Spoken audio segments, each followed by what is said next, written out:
Okay guys, so today I'm going to be kind of doing a review over my personal tractor.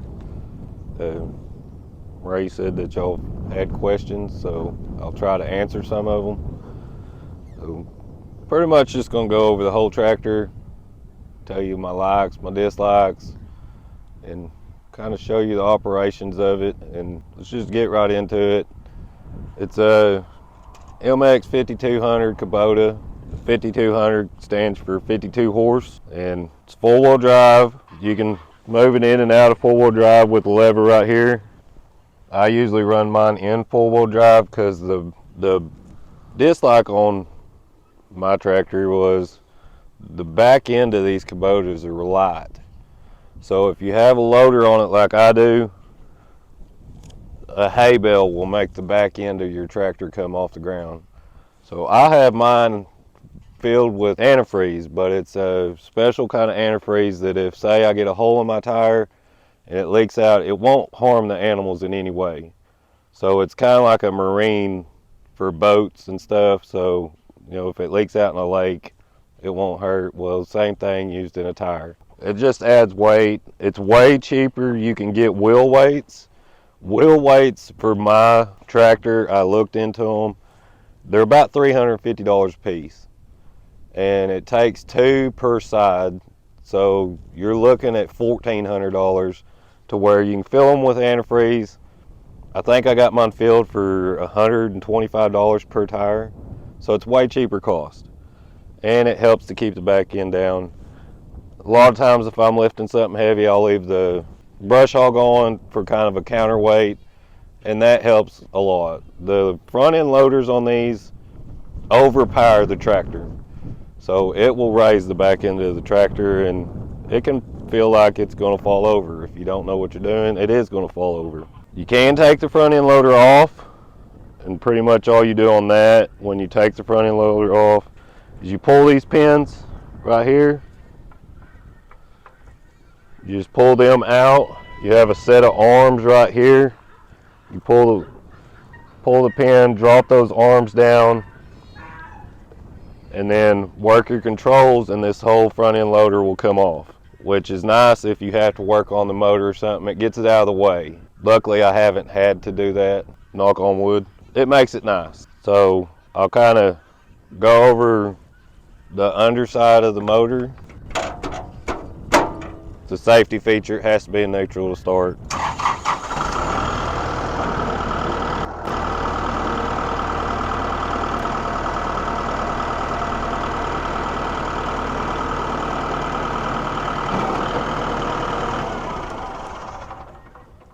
So this is a part of the video where don't do what I do, but I trust it, so I'm going to do it. Of course, I have to pet the donkey, otherwise she'll drive you crazy. Adorable. So pretty much to access your hood, you pull your pin, bring out your brush guard, and then on your right hand side, if you're sitting in the seat, there's a lever right here. Pull that, the hood comes up.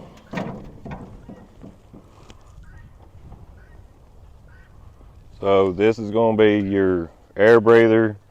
You need to blow that out. I blow mine out about every 40 hours. And it's got an hour meter, so about every 40 hours I blow mine out. It just helps the motor breathe.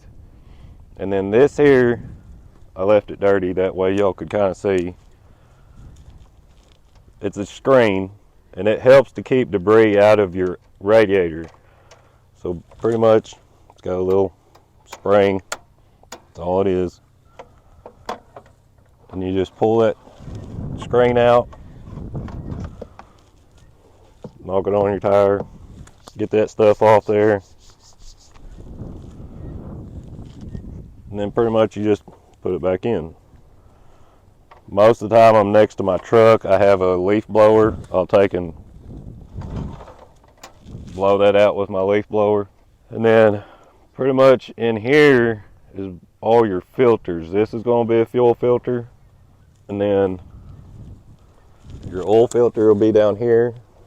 And this is where you see your water separation. And you can't really tell, but there's a little orange ring down here at the bottom. If there was water in there, that orange ring would come up. So if it gets so high, you got a valve right here. You turn that valve, it shuts the fuel off, unscrew that, dump the water out, put it back on. Very simple. What I've ran into with this tractor is if somebody fills up your diesel tank and there's trash in there, in that fuel, say a big piece of mulch gets in there, in that fuel tank, it will stop right there and it will starve your motor of fuel and it'll just keep dying, keep dying, keep dying. I think it's in a video where we're unloading the hay, it just kept dying, and that was the issue, is there was trash in that part. So took it apart, took an air hose, blowed it out. It's been great ever since. Basically on that part, and then you got you check your oil on your left hand side of the motor. You just check your oil, same as a vehicle, a car, truck. And then what else I like to do on these is whenever I have it up at the shop, I take my air hose and I blow out my alternator, because I just blow it out, I stick it in there and blow it out. And it just helps to keep the magnets, it's got magnets in there and it kind of spins around and makes electricity and keeps your battery charged. It just helps to keep that clean, and I think it helps with the lifespan of your alternator. May not, I don't know, but it ain't hurting me doing it. That's basically the underside. This is your transmission or your hydraulic cooler. I blow that out when I'm blowing out my radiator. And then just keep it full of antifreeze, make sure it don't freeze. And same principle, just close it back the way you had it. On servicing your front end loader, there's grease certs on all the pins, and you just grease them. You're supposed to grease it after every single use, but if you use it for 5 minutes, you don't need to grease it. If you use it for 8 hours, grease it. But what people don't understand is, say I brush hog my pasture for 8 hours, and I never use my front end loader. You still need to grease it, because even though you're not using it, that front end loader is still bouncing. It's still moving, it's still causing friction. So it's not going to hurt to go ahead and squirt some grease in there. And then on your front end, you also have grease cert right here, and that just helps with your steering. And then back here is your hydraulic filter. It's easy to change, unscrew it, screw the new one right back on. How often do you need to change filters? They say every 100 hours. Okay. Does that include the other filters? That's what the factory recommends, is every 100 hours. I do about every 300 hours. Okay. Because just the simple fact that I don't think it needs it every 100 hours. The lifespan of oil is a lot better. So this is a 2019 model. I think the oil's fine. On your tires, you can also move them in and out. You unscrew these and you can move your tire in, or you can move it out for a wider stance. I have mine out. It helps with the side-to-side stability. So I am pleased with my tractor. The only things that I have changed on my tractor is I've changed the seat, because it comes with a seat with no armrest. If you're running a tractor for 8 hours brush hogging and your arms are just sitting there, it's going to wear on your shoulders. So I put armrest on there. So armrest, I put that. It comes with a little bitty tiny toolbox. It's mounted on the back. I took that off and put the bigger toolbox over there on the side. And then on the back side, where this is where the toolbox was, I mean, it's a little tiny toolbox. I took that toolbox off and mounted a light bar that way, because there's no lights on the back other than these, and they don't put off enough light to see anything behind you if you're running it dark. Put the light bar and just a little switch there, and it works great. And then I put the canopy on top, and these canopies actually aren't that expensive. Can't remember exactly. I want to say it was like $300. Yeah.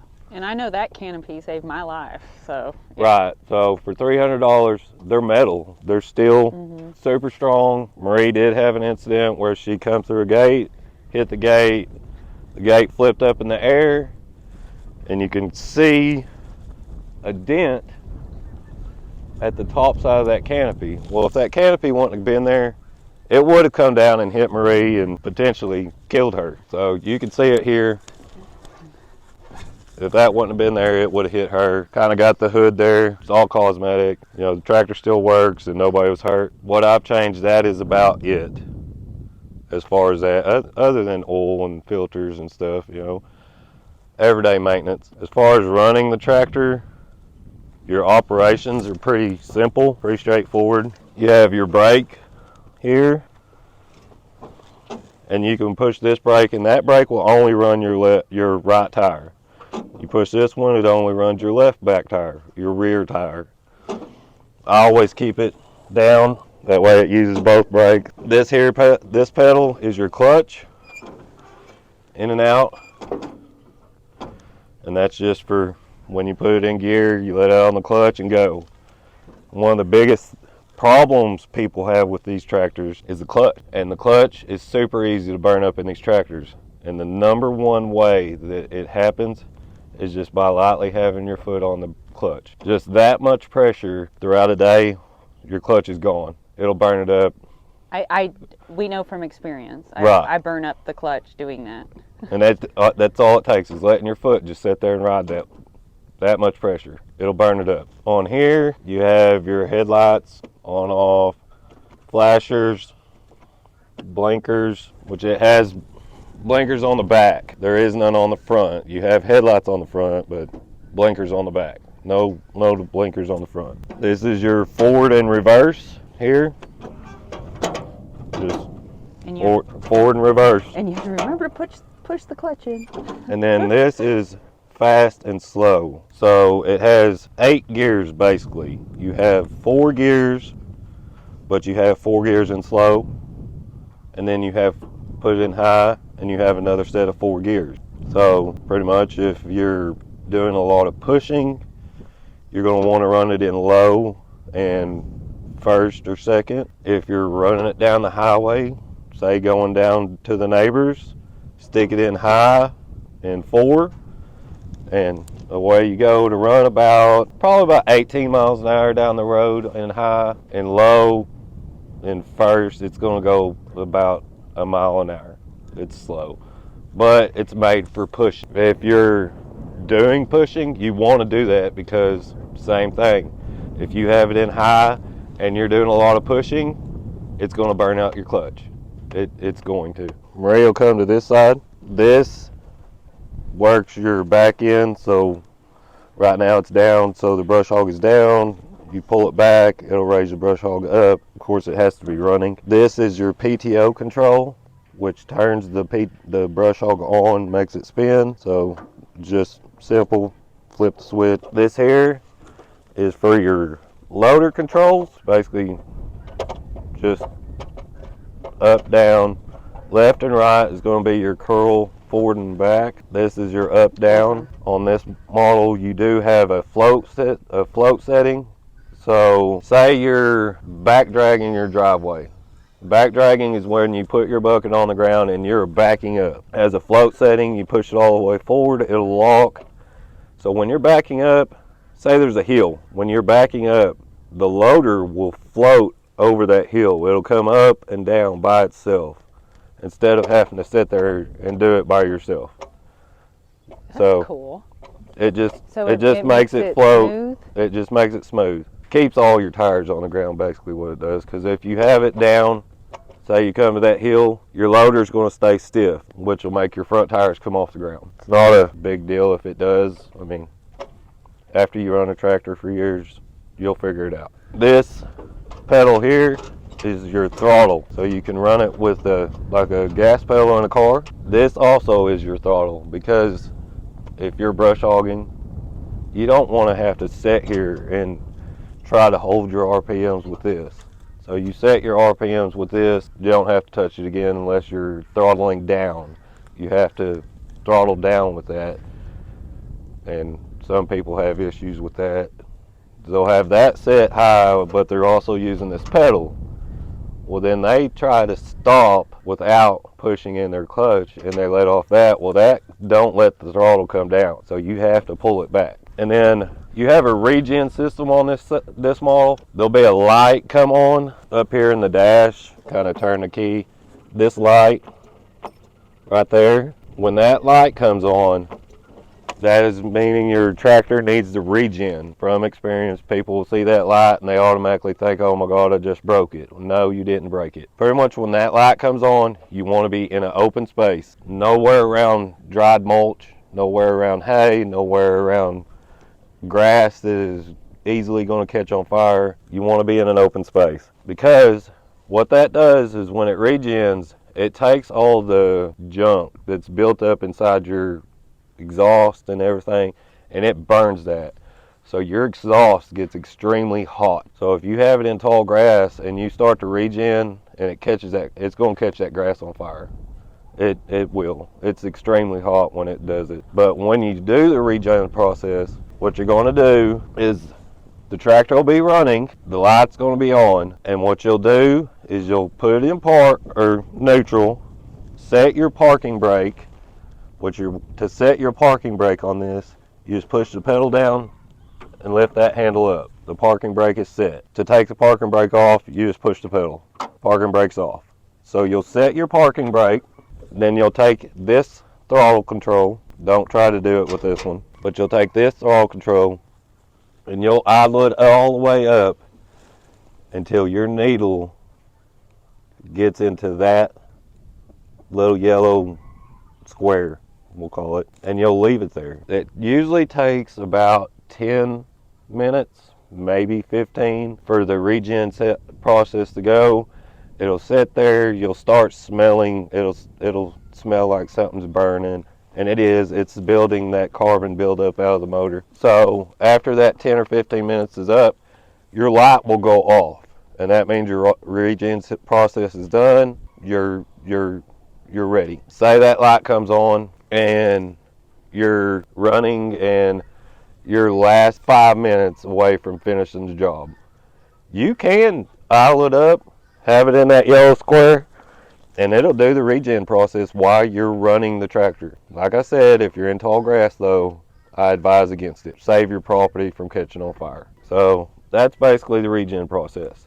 On this side, say you're doing the last 5 minutes of your job and you don't want it to regen while you're running in your tall dead grass. This button, there's two, they're not labeled. I don't know why they're not labeled, but they come from the factory not labeled. But this button to the left hand side, you just push it, and whenever you push it, that light will blink. And that means that you gave yourself 15 minutes. So it will not do the regen process for 15 minutes. Now once it's starting to do try to do the regen process again, that light will start flashing again. You can push it again and give yourself another 15 minutes to finish the job, go over to do your regen process. I've never used it. I always just let it regen while I'm running it. Pretty much that is everything you need to know as far as this part. This is your differential lock. I don't use it very often because it's kind of difficult to use. What that does, when you're running this tractor, one tire is always pulling. Whether it be the left or right, one tire is always pulling. So say you getting mud and you're wanting both back tires to spin, you have to push that. You have to push that pedal. And that will make both back tires lock in and pull at the same time. The reason they don't leave it like that is because if you had both back tires pulling at the same time all the time, you wouldn't be able to turn. You'd straight line all the time. That's why that's designed like that. Oh, I also put the little steering ball on there. I do like the little steering ball. That has made it way easier to drive. On this part back here, as far as hooking up any kind of implement, all this does is you push this and this arm will slide out about 4 inches. That way if you're close, you push that, you can slide that out, hook it up. Your arms here what these are designed for is you could pull this pin and say you want your brush hog, well, not so much a brush hog, but a box blade to run further on this side of the tractor. Well, you pull that pin, pull the pin on the other side, and you can swing the whole arm setting over, pin it back, and your box blade will stay over here. Oh, that's cool. Or same side, you can swing it to that side, and your box blade will stay over there. On your PTO here, what I've seen by many people that borrow my tractor, what they always try to do is that when they're trying to hook this up, they'll try to push that forward.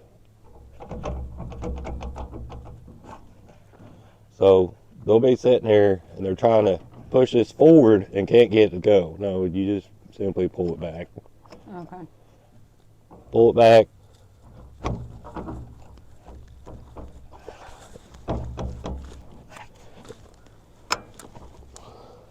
Yeah, I would have not figured that out. That's hooking up your PTO. On your brush hog, always make sure that you have gear oil in here because it will burn it up fast if it don't. How do you just open it, or is there a button or something? Right here, people think that you're supposed to just fill it plumb to the top. No. What you'll do is you'll take this one out on the side, and then you pull this plug on top, which also has a breather. That's just to help from buildup of pressure. But you fill it from here until it comes out of this hole. And once it comes out of this hole, that means it's full. Put your plug back in, you're good to go. That's that part. On this one, it has a slip clutch. So basically what a slip clutch is, you have all these little springs all the way around it. So say I run over a big rock. Instead of just breaking that gearbox, that clutch will spin. So whenever that spins, it just keeps it from breaking anything inside. Where people run into issues with those is that clutch gets seized together and then it will break. So what they recommend is every so often you back every nut off around that, kick on your tractor, turn that on until that smokes. Once it smokes, shut it off, reset your tension on your springs, and then it's good. Because all that smoking does is it gets all the rust and everything that's going to seize that together out. That's pretty much on that part. And that's basically the operation of the tractor. If you guys got any questions, yeah, feel free to ask any questions. And we can always make a part 2. Right. I'll kind of show y'all it in operation, I guess. And sounds good. Like she said, if you have any questions about it, feel free to ask. If I don't know the answer, I'll find the answer. Yeah. But another thing on these tractors, it does come with an option. You have remotes, and what a remote is these right here, but they're on the back of the tractor. I didn't get that option because I don't need that option. But basically, it has those back here, and what that will be for is round bellers or swathers or whatever that is going to need a hydraulic setting back here. We don't have anything that's hydraulic, so I didn't get that option. Didn't figure I'd need it. On these up here, basically this is pretty much a skid steer setup. So if you find an implement that will fit on a skid steer, a bobcat, it will fit on the front of this tractor. And say it's a tiller. They have tillers that will go on the front of these tractors, or front of a skid steer. You can put it on the front of this, and with this, when you run your hoses up, you can unhook one of these settings and hook up the hoses for your tiller. That way, instead of going you just want your tiller to sit there and spin, well, you use this lever and it'll send the hydraulic fluid up there and make it spin. So you can also get extra remotes up here, and there's all kinds of options. You can get them with a cab, you can get them with an air conditioner, you can get all that, but my thing is I like simple things are easier to fix. When you start getting into all the computers and electronics, and they have hydrostatic transmissions for these, they have all kinds of things. I wanted simple, so I went simple. Simple to me is it's easier to maintain, it's easier to run, it's easier. That's my take on a 52 horse Kubota tractor. Like I was saying, you have this lever. I'm gonna kind of show you what I was talking about. This lever back here. That's it, forward.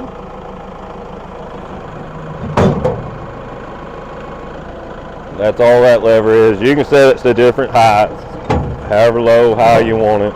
What do we normally mow on? 4 inches or? 3. 3. And then this is your PTO. If you'll put it back there.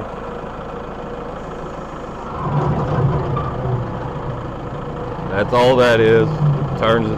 Makes it where the blades will spin on the brush hog. This is your controls for your loader.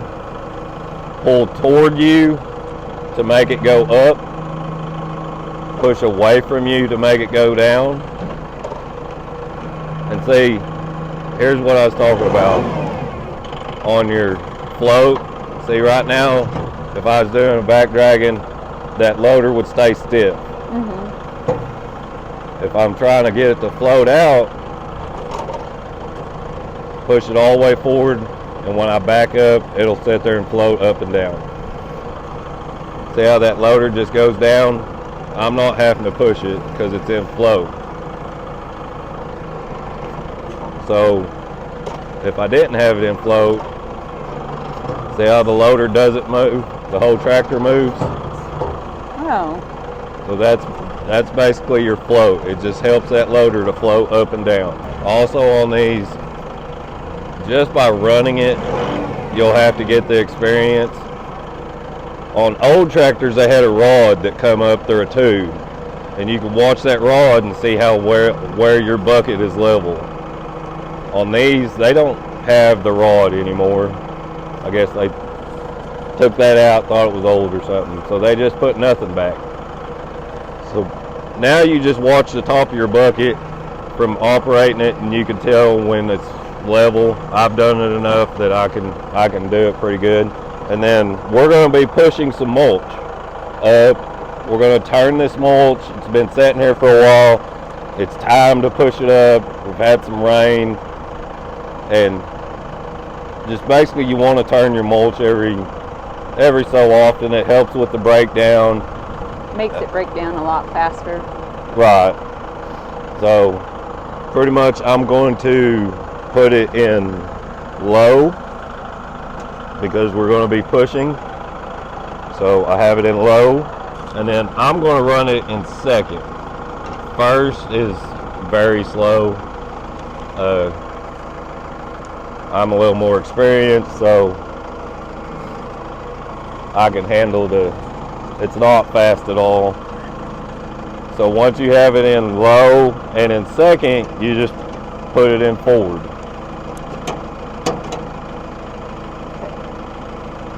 And then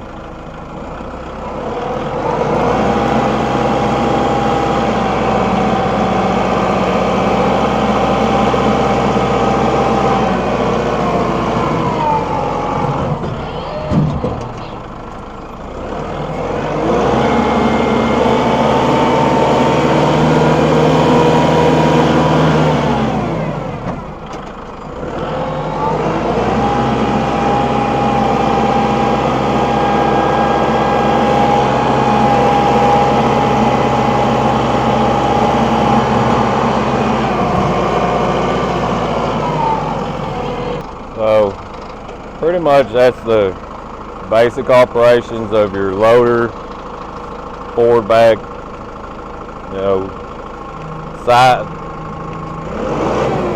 sideways to your right is going to dump it, sideways to your left is going to bring it back.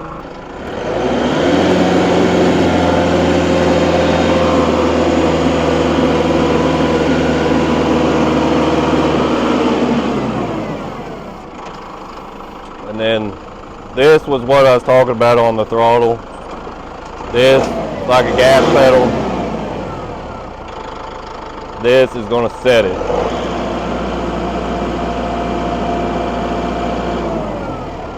But say you have it like that, what a lot of people do, well then they'll try to stop and they let off that, well that's still idled up. So you have to pull it back. That's the basic operation of the tractor. You know, like I said earlier, hopefully it helps somebody in any way. If you have any questions, make sure to comment, and I'll do my very best to answer them.